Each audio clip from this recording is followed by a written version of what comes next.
পৃথিবীতে 3 রকমের ধর্মের লোক বেশি আছে, খ্রিস্টান, ইসলাম আর হিন্দু। 100 জন খ্রিস্টানকে যদি একই প্রশ্ন করে তোদের ভগবানকে, একবারই বলবে আমাদের ভগবান ঈশ্বর মসিহ যীশু খ্রাইস্ট। মুসলমানকে জিজ্ঞাসা করবে 3 থেকে 5 মানে মৃত্যুর আগে পর্যন্ত, যাকে এই তোদের ভগবানকে, একই উত্তর দেবে, ভাই আমাদের ভগবান হলো আল্লাহ। হিন্দুদেরকে যদি একই প্রশ্ন করা হয়, ভাই তোদের ভগবানকে, কনফিউজ। 100% হিন্দু 100% কনফিউজ, জানে না ভগবানকে। দ্বিতীয়ত, যদি তুমি মুসলমানকে জিজ্ঞাসা হয় তোরা মসজিদে কেন যাচ্ছিস, ওদের শেখানো হয় মসজিদে যেতে হবে নামাজ আদায় করার জন্য। সপ্তাহে ওরা 100% একদিন মসজিদে যাবেই। তুমি যদি খ্রিস্টানদের জিজ্ঞাসা করো তোমরা কেন কোথায় যাবে, কোথায় যাও না, আমাদেরকে একদিন তারা চার্চে যাবেই। কেন? ঈশ্বরে প্রার্থনা করার জন্য, ওদের শেখানো হয় জন্মের থেকে, এটা সংস্কার।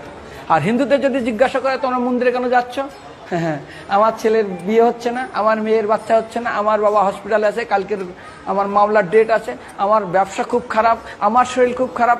99.99 হিন্দু জানে না মন্দিরে কেন আসা উচিত, তাদের ভগবানকে মৃত্যুর পরে কোথায় যাবে। মুসলমানকে জিজ্ঞাসা করবে মৃত্যুর পর কোথায় যাবে, বলবে ভাই নামাজ রোজা যদি না করি দোজকে যাব, অর্থাৎ নরকে যাব। যদি হিন্দুদেরকে জিজ্ঞাসা, ওদেরকে বলবে আর যদি করো নামাজ রোজা করি তাহলে বেহেশতে স্বর্গে যাব। যদি খ্রিস্টানদেরকে জিজ্ঞাসা করো, এই তোমরা যদি আমরা ঈশ্বর আরাধনা করি হেল অর্থাৎ নরকে যাব।